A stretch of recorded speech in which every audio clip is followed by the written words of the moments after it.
Nang makita ang pugita na muling nag-regenerate, bahagyang nagalit si Linmoyo at galit na sinabi, 8 tentacle, ibig sabihin ay 8 beses itong makakaiwas sa kamatayan. Kaagad pagkatapos nito, inactivate niya ang bone prison skill, ang mga kadena na gawa sa buto ay mabilis na sumugod patungo sa higanteng pugita, at sa sandaling lumapit ang mga ito, pinalibutan nila ito mula sa lahat ng panig at mahigpit na binalot ang katawan nito.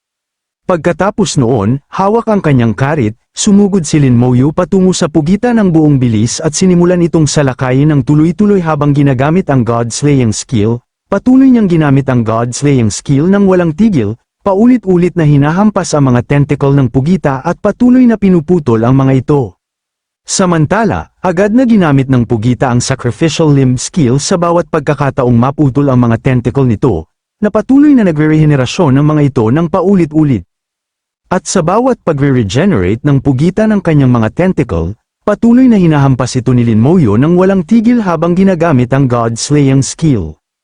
Ang siklong ito ay nagpatuloy ng tuloy-tuloy, ang kakayahan ng pugita na magpagaling ay unti-unting hamina, at makalipas ang ilang oras, ganap na winasak ni Linmoyo ang pugita. At sa sandaling mamatay ang pugita, nakatanggap si Linmoyo ng 1 bilyong experience points para sa pagpatay sa deep sea giant octopus. Kasabay nito, nakuha rin niya ang Water God Stone, na permanenteng nagpapataas ng water element resistance sa 80% na may tsansang makakuha ng water element skill. Tiningnan ni Linmoyo ang Water God Stone at sinabi, isang Water God Stone na maaaring magpataas ng water element immunity. Pagkatapos, agad na hinawakan ang bato sa kanyang kamay, maingat niya itong sinuri at sinabi, matagal na panahon na mula noong huli akong makakuha ng isang bagay na may kakayahang magpataas ng elemental immunity, 80%, ito ay umabot na sa normal na pinakamataas na limitasyon ng elemental immunity, hindi masama. Matapos ilagay ang bato sa kanyang inventory, lumingon siya sa Sound Goddess na nasa loob ng Divine Shield sa kanyang likuran at sinabi, ngayon, sa wakas ay oras na upang mabawi ang Divine Spark ng Holy Sound God. Pagkatapos nito, sinimulan niyang maglakad patungo sa shield, habang papalapit siya rito, mararamdaman niya ang isang napakalakas na enerhiya, sa sandaling makarating siya malapit sa shield, inilagay niya ang kanyang kamay dito. Gayunpaman, sa sandaling hawakan ng kanyang kamay ang Divine Shield, tinanggihan siya ng Divine Shield at itinulak paatras. Nang makita ito, galit na sinabi ni Linmoyo, ang mga batas ng Holy Sound God ay tinatanggihan ako.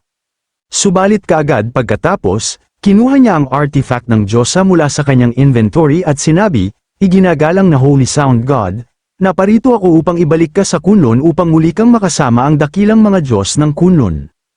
Pagkatapos ay direktang ipinadala niya ang artifact patungo sa Divine Shield. Ang artifact ay lumipat patungo sa shield at isang malakas na liwanag ang nagsimulang lumitaw. Ang enerhiya ay direktang pumasok sa artifact at nang makita ito, sinabi ni Linmoyo, mukhang sa wakas ay natapos ko na ang kahilingan ng dakilang Diyos ng Kunlun.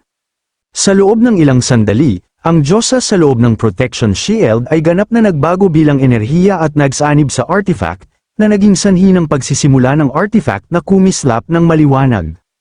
At sa sandaling mapalaya ang Diyosa mula sa lugar na ito, narinig ni Linmoyo ang kanyang boses na nagpapasalamat sa kanya sa loob ng kanyang mga tainga. Pagkatapos nito, kinuha niya ang artifact sa kanyang kamay at itinago ito sa kanyang inventory habang nag-iisip na umusad mula roon. Gayunpaman, sa mismong sandaling yun, biglang pumutok ang underwater canyon. Nang makita ito, bahagyang naging seryoso si Linmoyo at sinabi, pumutok ang underwater canyon. Agad siyang nagsimulang tumakas mula roon ng buong bilis. Gayunpaman, ang puwersa mula sa canyon ay hindi kapani-pani walang mabilis at mabilis na lumalapit sa kanya. Nang makita ito, sinabi ni Linmoyo, anong hindi kapani-pani walang bilis, baka hindi ako makatakas. Bago pa siya makapagsabi ng anuman o makahanap ng paraan upang makatakas, agad siyang nahuli sa puwersa. Matapos matrap sa loob ng agos, seryoso niyang sinabi, isang agos ng karagatan, saan ako dadalhin nito? Sa sandaling matapos siyang magsalita, ginamit niya ang lahat ng kanyang lakas at mabilis na nakawala mula sa agos. Pagkatapos, matapos lumabas mula sa canyon at makita ang pagsabog sa loob nito, seryoso niyang sinabi, saan eksaktong ipinadala ako nito?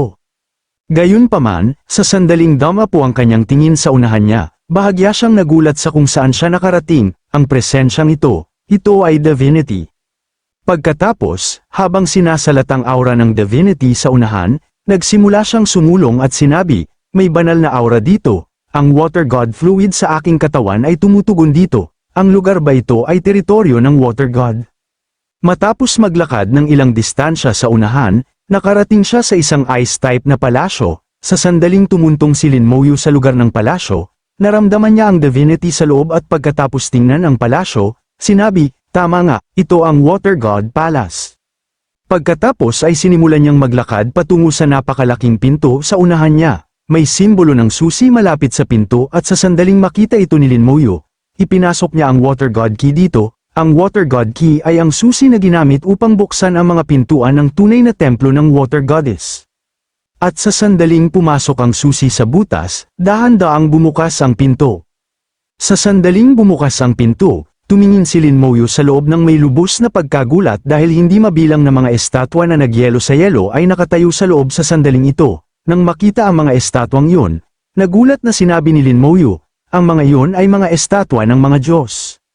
Pagkatapos, pagtingin sa iba pang kalapit na mga estatwa, sinabi niya, hindi lamang mga estatwa ng mga Diyos, mayroon ding mga estatwa ng desolate beasts, demons, dragons, at maging ng mga tao, at iyon ay isang insekto. Hindi pa ako nakakita ng ganyang nilalang dati. Ano ang ibig sabihin ng lahat ng ito? Ang kanyang tingin ay nanatili sa lahat ng mga estatwa habang patuloy niyang binubulong ang mga salitang ito, at habang nagsasalita ng ganito sa kanyang sarili, nakarating na siya sa napakalalim na bahagi ng palasyo. Matapos marating ang pinakailalim ng palasyo, sa wakas ay nakita ni Lin Moyu ang Water Goddess sa isang natutulog na estado. Siya ay lubusang nagyelo sa yelo, at pagkatapos tingnan ang kanyang nagyelo na anyo, matatag na sinabi ni Lin Moyu, ito nga ang Water Goddess. Pagkatapos, nang makaramdam ng isang kakaibang bagay doon, kinuha niya ang plauta mula sa kanyang inventory at nagulat na naisip, kakaiba, bakit hindi ko maramdaman ang kapangyarihan ng mga batas mula sa kanya? Ang Water God ay Elemental God pa rin, kahit ano paman, kaya, bakit wala siyang kahit nakapangyarihan ng mga batas? At sa sandaling lumabas ang plauta mula sa inventory ni Lin Moyu, isang maliit at manipis na ripples ng tubig ang dahan-daang gumalaw patungo sa nagyelo na estatwa ng Water Goddess. Sa sandaling dumampi ang tubig na inilabas mula sa plauta sa estatwa, ang yelong bumabalot sa kalahati ng estatwa ay dahan-daang nagsimulang matuno. At sa sandaling matuno ang yelo sa paligid ng mukha ng Diyosa, dahan-dahan niyang iminulat ang kanyang mga mata, tumingin kay Lin Moyu, ngumiti ng marahan, at sinabi, salamat, maliit na tao, ikaw ang gumising sa akin. Tumingin kay Lin Moyu ang Water Goddess at seryosong nagtanong, iginagalang na Water Goddess, maaari ko bang itanong kung ano ang eksaktong nangyari noong sinaunang panahon, at bakit napakaraming estatwa sa loob ng iyong palasyo?